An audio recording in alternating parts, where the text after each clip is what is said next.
Hold them up to me. Let me see. Let me see where our options are. What's your biggest guilty pleasure? I'm just gonna throw it out there. I'm gonna say weed. But the thing is that a guilty pleasure anymore? No, I don't. You know, I'm almost thinking it's not. I guess it used to be a vice, and now it's just a guilty pleasure. It's something that you shouldn't do all the time. But I think it's also, you know, at my age and stuff. Like when I was in college, it was definitely like no guilt, all pleasure. It was different too. I remember in college, my roommate had a 4-foot bong, and just the idea of that now is absurd. Right. Like I'm 48. What would you do if you walked into like a fellow dude who's like 50 years old and he had like a 6-foot graphics sitting in the corner? I don't know if I have a guilty pleasure because I feel like every decade that I'm around, I feel less guilt about what I like. What is the worst or weirdest job you've ever had? Easy. I would come home from college to Fairbury, Illinois, and for a summer, my friend Lance and I worked for the city of Fairbury in the water treatment department. And part of our day was to take a pickaxe, a pick, like a, you know, and clean out a entire trough of sludge, which was basically human feces. That was my job. Did you ever get used to the smell? Here's a funny thing, because it had been purified and ran through so much stuff, it didn't smell, but it still looked the same. But then the other thing was, growing up in Central Illinois, I definitely like detasseled corn, which was a job that kids did. Usually you started detasseling around the age of 14. Your parents would drop you off. Our place was the local car wash parking lot. They would drop you off there at about 5:30 in the morning. And a school bus would come and pick you and your buddies all up. You'd have your lunch and your water bucket and everything.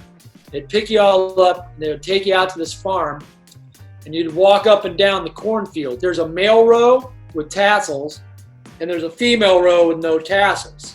So that's how they pollinate. So the wind would blow the tassels and the seeds, and then that would pollinate the females to produce. The male corn was more like seed corn. The female corn was more like food corn. Your job was to walk up and down the fields and find corns with tassel in the female row, and you would have to pull the tassels out.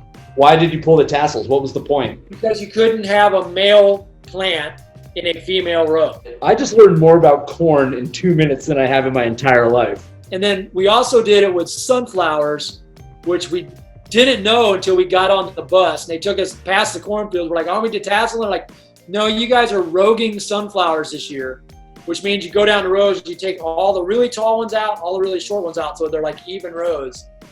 But what they didn't tell us was that the fields were pollinated by thousands of honeybees. My friend Lance, I think, had the record of getting stung 5 times in one day and like not quitting. The job sucked, but it was a rite of passage. You get your first dip of tobacco from the older kids. You smoke your first cigarette. Somebody usually brings a flask.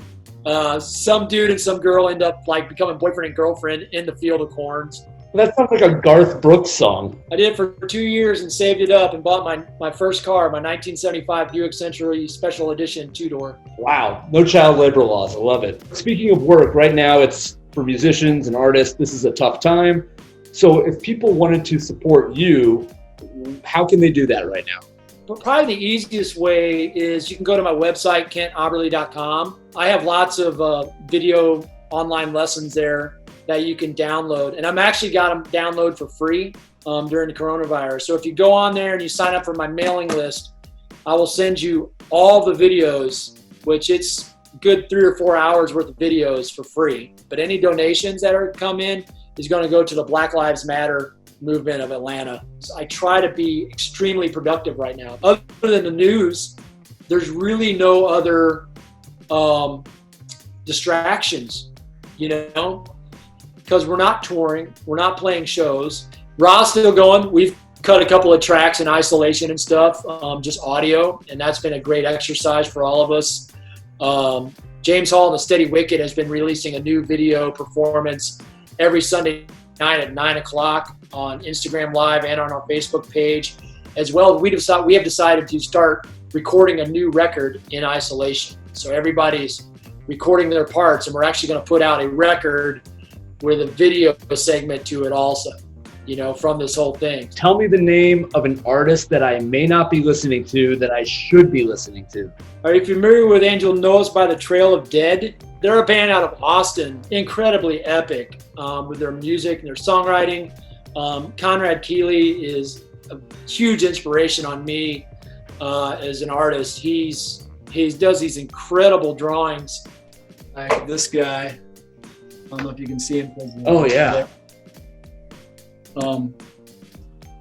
Yeah, he's an incredible artist, but he does all of their like album covers and everything, and he's just, man, his songwriting and their music is just really good. It's basically him and another guy. Yeah. And they've had 2 drummers before on their albums, and it's, man, they're just, I don't know, they just get my blood going.